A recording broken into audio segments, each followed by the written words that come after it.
She had been looking for someone who looked like they knew something, and she found him in the 6th row, sitting completely still, while 6,000 people around him were on their feet. That should have been her first warning. It wasn't. The year is 1970, Mexico City, the Arena Mexico, the same building that has held lucha libre since 1956. The same walls that have absorbed the sound of crowds so many times they feel different from ordinary walls. Thicker, like concrete that has learned to hold noise. Tonight is different. Tonight there is no match card, no scheduled bouts, no fighters with records printed in the program. Tonight is an open challenge. Her name is Carmen Vasquez Reyes, 31 years old. Born in Oaxaca, 5 feet 9, 86 kilograms. Professional boxing record, 38 wins, 0 losses, 31 knockouts. No woman had beaten her. No man had beaten her. Not in 11 years. Not in 11 years. The Mexican press called her La Reina Negra, the Black Queen. She chose that name herself, which tells you everything you need to know about the kind of woman she was. She didn't wait to be named. She arrived with the name already decided. At 8:47 in the evening, she walks the ring apron. Slowly. She is not performing. She is looking. Her eyes move across 6,000 faces the way a person reads a page. Carefully, without hurry. She knows what she's looking for. She always finds it. 6,000 people are on their feet. Every single one of them, except one. 6th row, left of center. A man sitting quietly in a dark jacket and black shirt, hands loose in his lap. Looking at Carmen the way someone looks at something they find genuinely interesting. Not exciting, not frightening. Interesting. Carmen stops walking. She looks at him for 3 full seconds. Then she points. Him. The microphone catches it.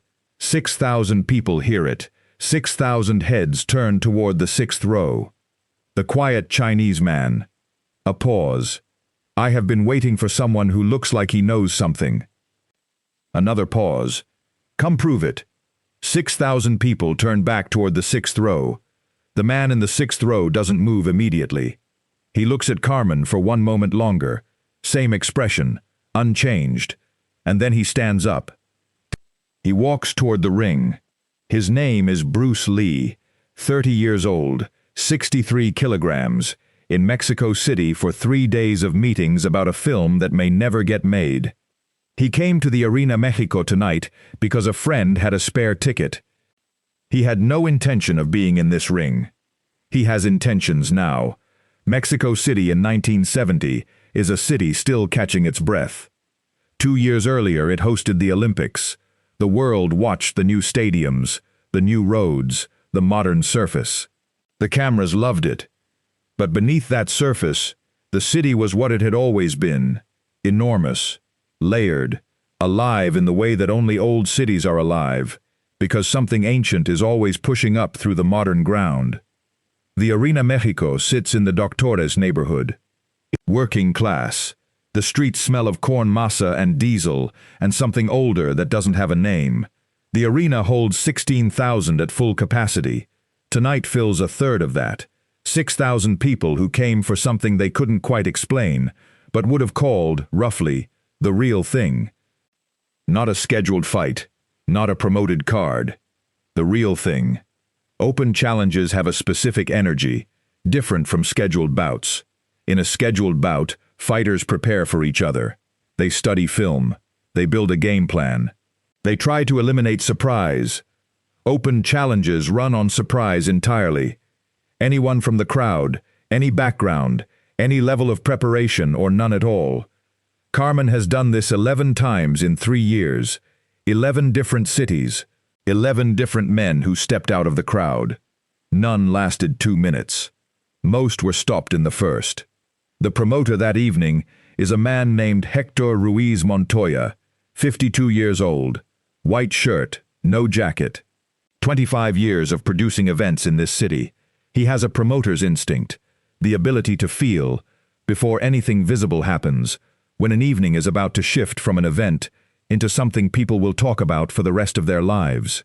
He watches Bruce Lee stand up in the 6th row. Something happens in his chest. He reaches for his radio. Keep both cameras on the ring. His assistant asks which fighter. Hector watches Bruce Lee walk toward the ring. Both of them, he says. Carmen Vasquez Reyes grew up in a neighborhood where fighting was not a sport. It was information. Colonia Reforma in Oaxaca. 12 blocks of narrow streets and painted concrete walls. A place where resources were limited, and everyone knew it. The kind of neighborhood that runs on rules nobody writes down. You simply absorb them because they press on you every day until your body understands them. The first rule was presence. You occupied space deliberately, or someone else occupied it for you. Her father was a carpenter, quiet man, worked 6 days a week. Her mother ran a food stall on the corner. Carmen was the middle of 4 children. Middle children in tight houses learn a specific skill, how to be exactly as large as the situation requires. No larger, no smaller. Pure economy. She found boxing at 14. A boys' gym 2 streets from her house had a heavy bag mounted on the exterior wall. It was for the boys. Carmen hit it one Tuesday afternoon when no one was there. Then Wednesday. Then Thursday. The following Tuesday, a boy named Marco, 12 kilograms heavier and 3 years older, told her to find her own bag. She looked at him for a moment. Then she hit him once in the chest and went back to the bag. The gym owner watched from the doorway. Former national-level bantamweight, retired with a record he considered unfinished, and a left hook he considered the finest thing he ever built. His name was Señor Fuentes. He waited until she finished. Then he said, "Come inside." She trained under Fuentes for 6 years before her first professional fight. 6 years. Most regional fighters were competing within 2. Fuentes had a different philosophy. He had watched his own career end at 31 because he ran out of things he knew how to do. He was not going to let that happen to Carmen. He didn't teach her romance. He taught her mechanics. How power travels from the floor upward. From the rear foot, through the hip, through the torso, through the shoulder, through the fist. How a combination isn't 3 separate punches.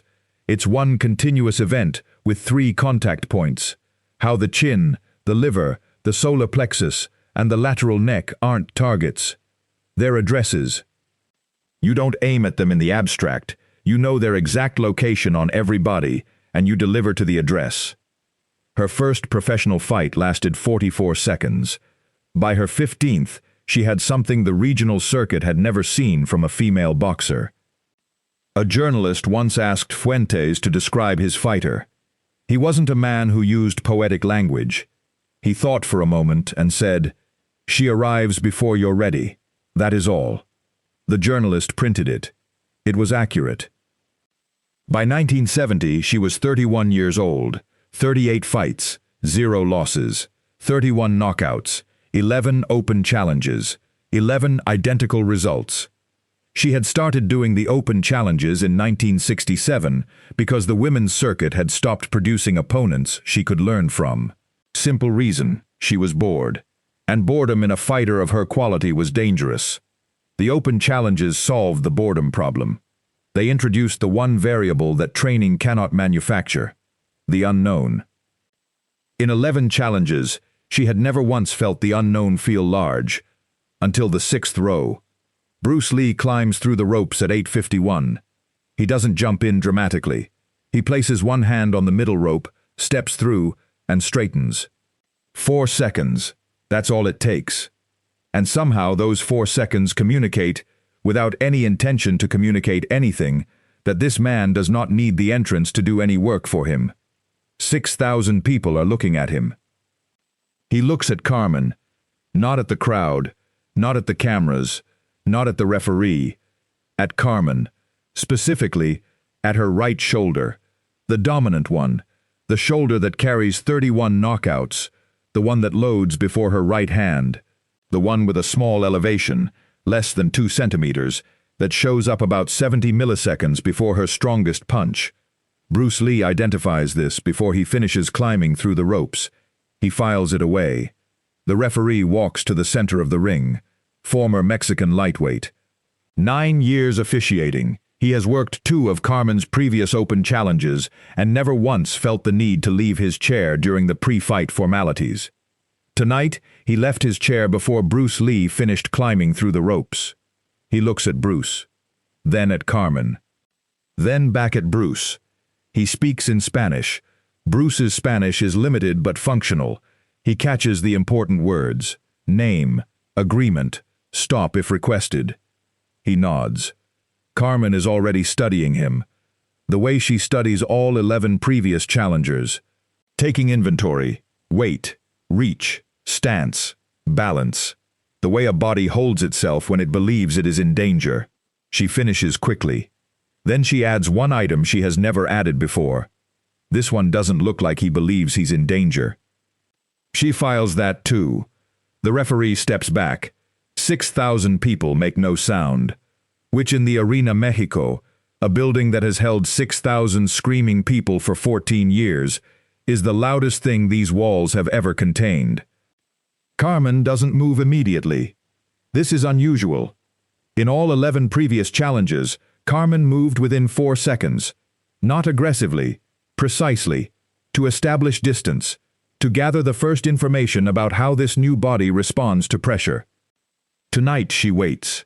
7 seconds. She is watching Bruce Lee stand still. Not frozen, not nervous. The stillness of a man who has found a comfortable place to be and sees no reason to leave it yet. Weight slightly forward, hands loose at his sides, eyes on her face, not her hands, her face. Every trainer in the world tells every student the same thing. Watch the hands. The hands are the weapons. The hands tell you what's coming.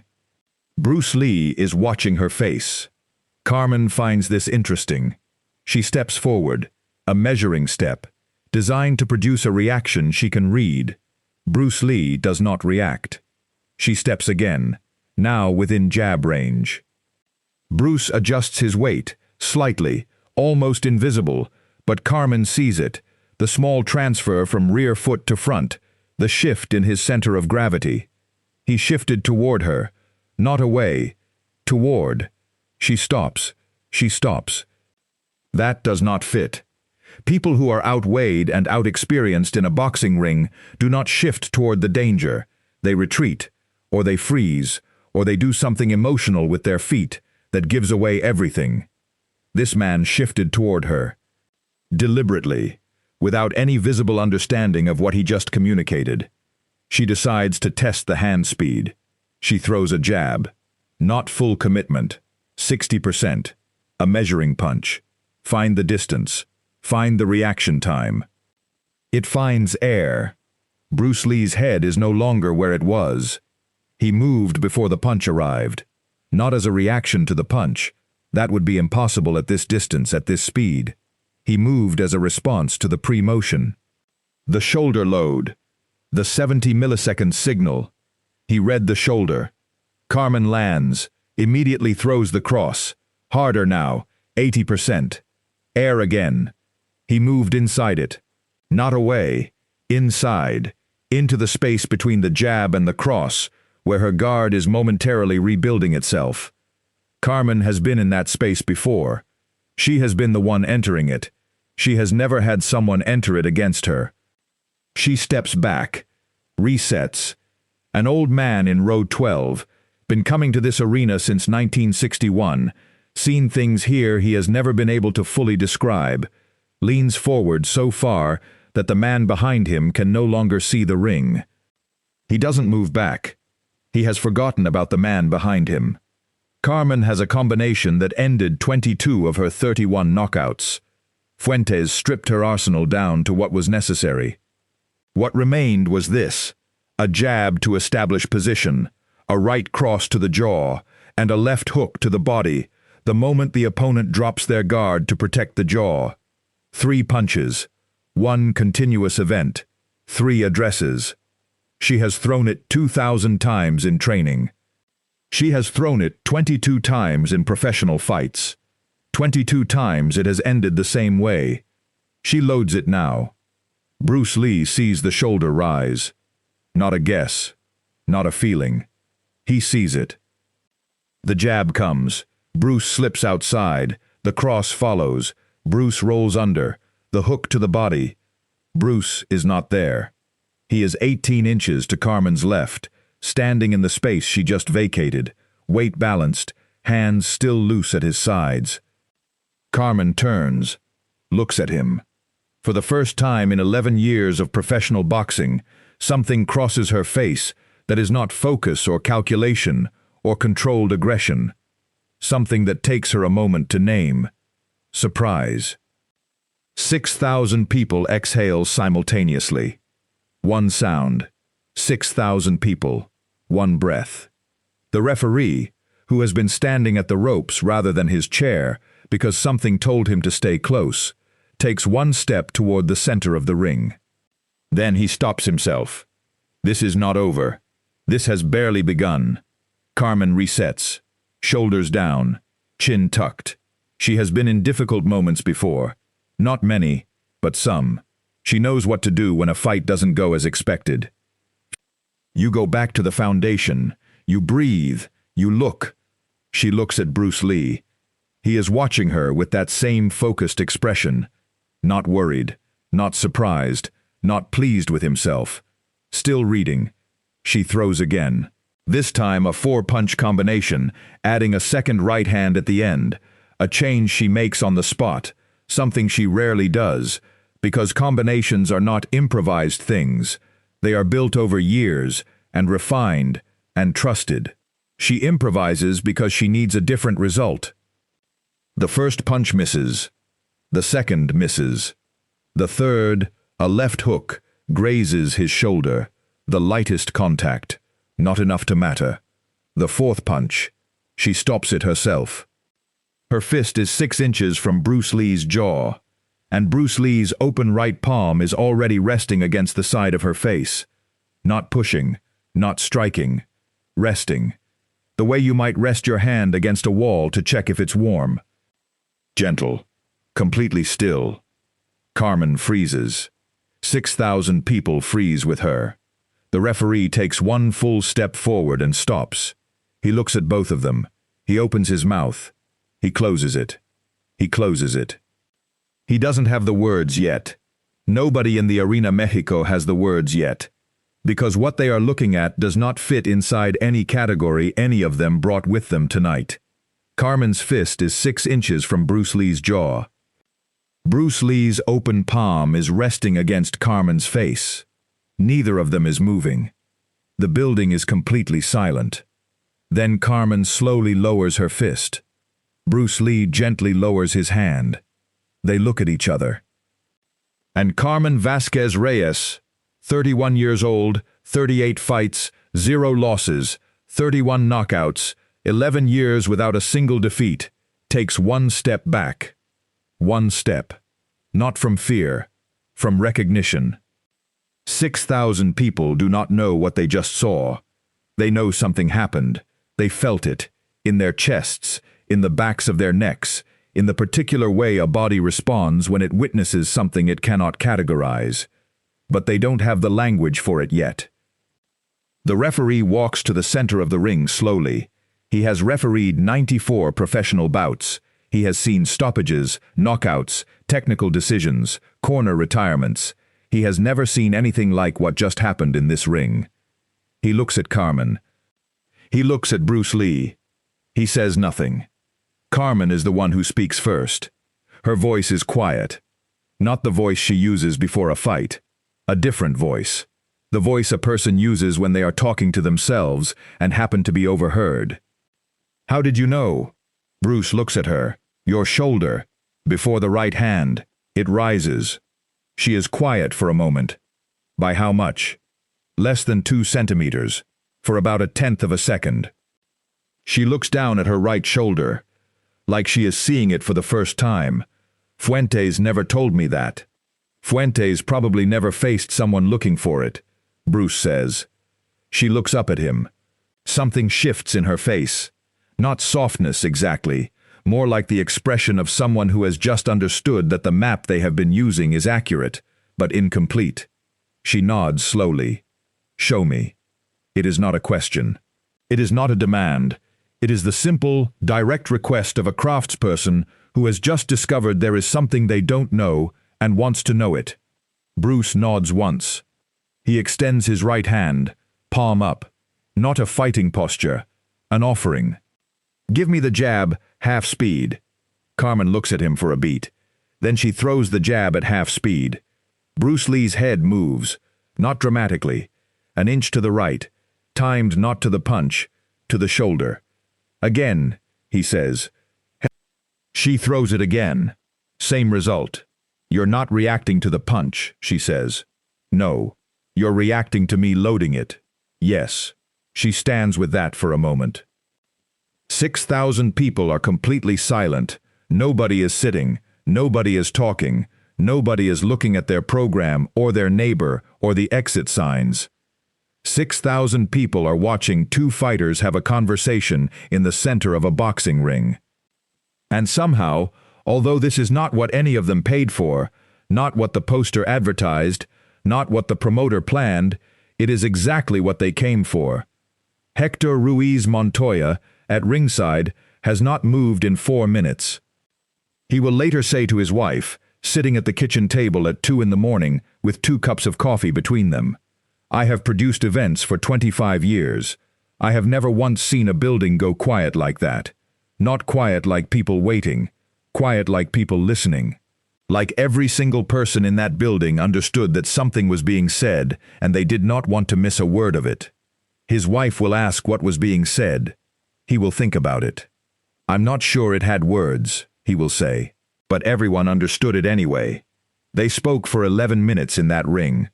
Bruce and Carmen, standing in the center, referee a respectful distance away. 6,000 people standing in their seats and not making a sound. 11 minutes. 11 minutes. Bruce showed her 3 things. The shoulder signal, the loading sequence of her cross, and the half-step weight transfer that preceded her body hook, a tell so small that in 11 years of professional boxing, no opponent had ever identified it. Carmen received each piece of information the way a master craftsperson receives a correction, without ego, without deflection, with the specific focus of someone whose only interest is improvement. At the end of the 11 minutes, she looked at him steadily. Why are you telling me this? Bruce answered simply, because you asked. I could use it against you. Yes, he said, you could. She was quiet. Aren't you concerned about that? Bruce looked at her. Knowledge shared is not knowledge lost. It becomes something else. A pause. It becomes a conversation. Carmen looked out at 6,000 people standing in silence. Then she looked back at Bruce. I have been fighting for 11 years, she said. Nobody ever talked to me like this in a ring. What did they do? They tried to survive. Bruce nodded. That's all most people have available to them. She was quiet for a moment. What do you have available to you? Curiosity, Bruce said. That answer stayed with her. Not just that night, for the rest of her career, for the rest of her life. After the event ended, reporters surrounded Bruce at ringside, notebooks out, cameras pointed, the particular controlled chaos of journalists who have witnessed something they aren't entirely sure how to write about. One reporter asked, Mr. Lee, she is 38-0, one of the most dangerous fighters in this country. Why did you agree to face her? Bruce looked at him. She asked politely. A few people laughed. The reporter did not. Were you afraid? Bruce considered this. I was interested. Those two things sometimes look the same from the outside. Another reporter. When your palm was against her face, you could have pushed. You could have ended it. Why didn't you? Because ending it was never the point. What was the point? Bruce looked across the ring, where Carmen was talking quietly with a corner man who was shaking his head slowly, not in disappointment, but in the particular wonder of someone trying to process something unprecedented. The point, Bruce said, was that conversation. He was quiet for a moment. "Most fights," he said, "are two people proving things to each other. What happened in that ring tonight was different. That was two people showing each other something true." He paused. "That doesn't happen often. I wasn't going to cut it short." Across the arena, Carmen sat on a corner stool while her team stood around her in the particular silence of people who have just experienced something they do not yet have the language for. Her trainer, a former middleweight named Roberto who had been working her corner for 6 years, finally spoke. "Are you all right?" Carmen looked at the canvas. "I'm fine." "He didn't hit you?" "No. But something hit you." She was quiet for a long time. "He showed me something about my shoulder," she said finally. "A tell, a tenth of a second, less than 2 centimeters." She looked up at Roberto. "Did you know?" Roberto said nothing. Carmen looked back at the canvas. "You knew." "Carmen, how long?" A pause.